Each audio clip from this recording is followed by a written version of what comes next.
The movie kicks off with John, basically that guy who always has to wait for his slowpoke friend Slow to do anything. The big plan for the day?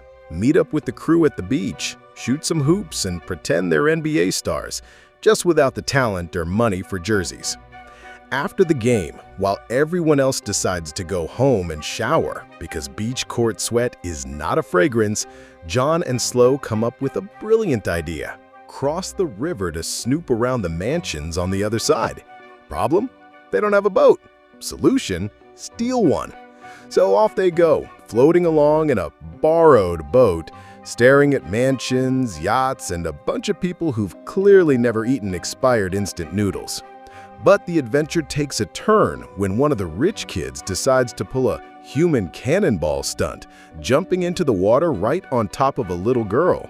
The girl, Patricia, almost becomes a mermaid against her will, but John saves her and Slow helps with the getaway boat. They return Patricia to her dad, Frank, who just happens to own one of those mansions. Grateful, Frank brings the boys inside, gives John some dry clothes, and introduces them to Elizabeth, the older daughter, who gives them the classic, "Who are these broke kids in my living room?" look. Frank, being the nice guy, even drives them home. But the next morning, Elizabeth's grandma shows up ready to stir drama.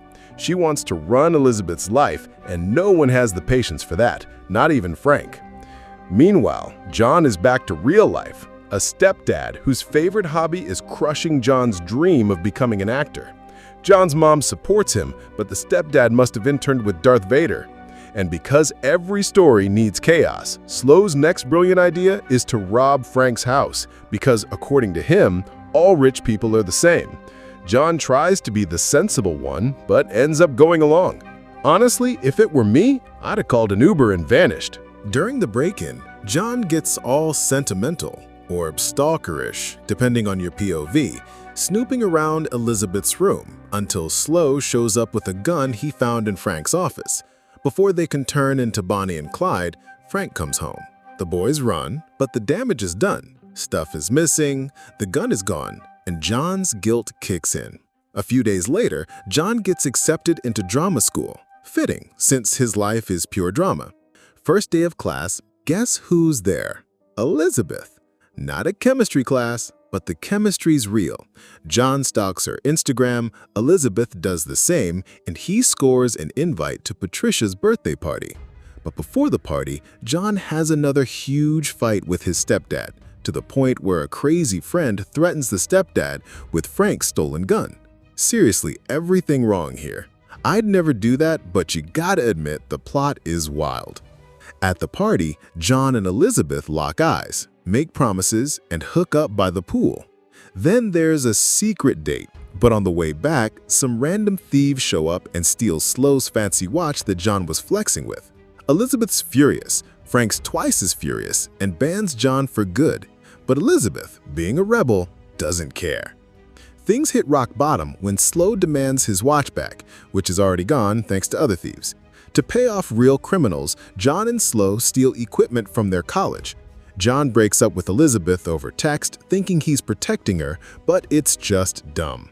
Elizabeth finds out everything, including the video of them breaking into her house. Naturally, she spirals into depression. The final tragedy. Slow gets killed by a gangster. John snaps, wants revenge, but backs out and turns himself in instead. Elizabeth shows up for the dramatic climax on a motorcycle, trying to stop the cops from taking John away. She gets arrested too. Also, her dad has to use his money and influence to get John out of jail and let them live out this forbidden love story. Now tell me, if it were you, would you do that for love, or would you let the guy rot in jail? And do you think their love was really stronger than the reality that kept them apart? Let's talk about it in the comments. It'll be fun to hear your takes. I won't ask you to subscribe or like today. Just take care and click the video on the screen because I promise you'll love it.